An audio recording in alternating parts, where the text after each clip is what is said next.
Hello friends, welcome to Erode அம்மாச்சி சமையல். இது நம்ம வீட்டு சமையல். இன்னைக்கு நம்ம பார்க்க போறது பட்டர் முறுக்கு எப்படி பண்ணலாம் அப்படினு பாப்போங்க. நம்மளோட சேனலை சப்ஸ்கிரைப் பண்ணாதவங்க சப்ஸ்கிரைப் பண்ணிக்கங்க. சமையல் குறிப்புகள்லாம் உடனே உங்களுக்கு வேணும்னு நினைச்சீங்கன்னா பக்கத்துல இருக்க பெல் பட்டனை அழுத்தி வச்சுக்கோங்க. நான் பச்சரிசி மாவு 300 கிராம் எடுத்துர்க்கேன். நீங்க எந்த கப்ல எடுக்கறீங்களோ அதுல வந்து இந்த மாதிரி அழுத்தி எடுத்துக்கங்க. இப்போ அதே கப்பில் அரை கப் அளவுக்கு பொட்டுக்கடலை மாவு எடுத்துக்கங்க. உங்களுக்கு இது தெரியணுன்றதுக்காக தான் இந்த கண்ணாடி டம்ளரில் உங்களுக்கு காமிச்சிருக்கேன். நான் 1/4 கப் அளவுக்கு கடலை மாவு எடுத்துக்கங்க. இந்த மெஷர்மெண்ட்டில் எடுத்திங்கன்னா உங்களுக்கு பட்டர் முறுக்கு சூப்பராக வரும். ஜலிச்சுக்கலாம். ஒரு 1/4 ஸ்பூன் அளவுக்கு பெருங்காயத்தூள் போட்டுக்கலாம். 1 ஸ்பூன் அளவுக்கு ஜீரகம் போட்டுக்கலாம். பட்டர் வந்து ஒரு 100 கிராம் அளவுக்கு பட்டர் போட்டுக்குங்க. முறுக்குக்கு தேவையான அளவுக்கு உப்பு போட்டுக்கலாம். இந்த வெண்ணெயோடு சேர்த்து இந்த மாவை நல்லா மிக்ஸ் பண்ணி விட்டுக்குங்க. இந்த மாதிரி கையை இப்படி வச்சு பிணைஞ்சோம்னா எல்லா பக்கமுமே நமக்கு பட்டர் வந்து ஈவனாக மிக்ஸ் ஆயிரும்.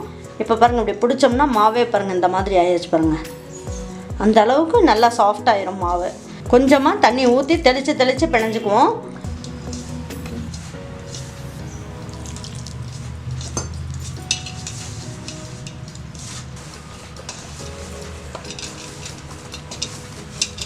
இந்த அளவுக்கு நல்லா சாஃப்டாக மாவு நல்லா வந்துருச்சு பாருங்கள். கையிலேயே ஒட்டல பாருங்கள். இதுதான் கரெக்டான பக்குவம். 2 நிமிஷம் இதை மூடி வச்சிடலாம். எல்லா மாவும் நல்லா ஒன்றா சேர்ந்து கொஞ்சம் ஊறட்டும். இந்த முறுக்கு புளியறதுக்கு தேவையான அளவுக்கு எண்ணெய் ஊற்றிக்கலாம். நம்ம பாருங்கள், இப்போ 2 நிமிஷம் ஆயிடுச்சு. இப்போ மாவு போட்டு நல்லா சாஃப்டாக ஆயிடுச்சு மாவு. இப்போ நம்ம என்ன பண்ணுவோம், இந்த மாதிரி குழையில் உங்களுக்கு நான் புழிஞ்சு காட்டுறேன்.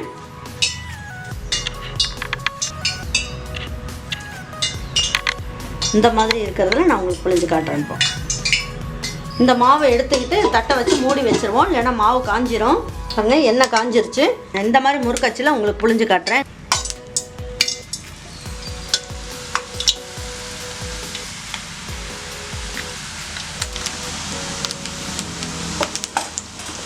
உடனே நீங்கள் கரண்டி வச்சு திருப்ப வேண்டாம். 1 நிமிஷம் நல்லா வெந்ததுக்கப்புறம் நீங்கள் திருப்பி விட்டுக்குங்க. இந்த பட்டர் முறுக்கு ரொம்ப ஈஸியாக செஞ்சிடலாம். நீங்கள்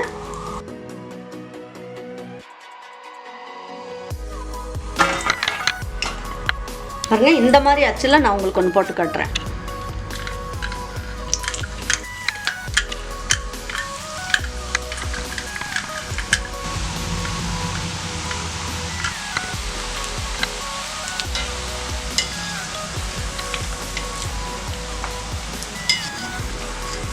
சூப்பராக பட்டர் முறுக்கு ரொம்ப ஈஸியாக ரொம்ப அருமையாக வந்துருச்சு.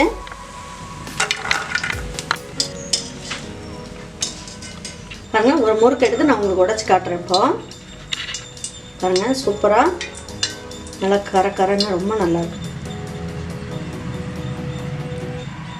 இந்த வருஷம் தீபாவளிக்கு உங்கள் வீட்டுக்கு வரவங்க எல்லாருமே உங்களை நல்லா பாராட்டிட்டு போவாங்க. பக்கத்து வீட்டில் இருக்கவங்களுக்கு எல்லாருக்கும் செஞ்சு கொடுத்தீங்கனாலும் அவங்களும் நீங்கள் எப்படி செஞ்சீங்க அப்படின்ற மாதிரி எல்லாருமே கேட்பாங்க. ஆனால் இந்த மெஷர்மெண்ட்டில் நீங்கள் செய்யுங்க. கண்டிப்பாக உங்களுக்கு பட்டர் முறுக்கு ரொம்ப அருமையாக வரும். சின்ன பசங்கள்லேருந்து வயசானவங்க வரைக்கும் இந்த முறுக்கை சாப்பிட்றது விரும்பி சாப்பிடுவாங்க. அந்த அளவுக்கு டேஸ்ட் ரொம்ப நல்லாயிருக்கும். கண்டிப்பாக இந்த மாதிரி முறுக்கை நீங்கள் செஞ்சு பாருங்கள். செஞ்சு பார்த்துட்டு உங்களுக்கு பிடிச்சதுன்னா லைக் பண்ணுங்கள், ஷேர் பண்ணுங்கள், சப்ஸ்கிரைப் பண்ணுங்கள். மறந்துடாமல் கமெண்ட்ஸ் பண்ணுங்கள். தேங்க்யூ ஃபார் வாட்சிங் ஈரோடு அம்மாச்சி சமையல். தேங்க்யூ.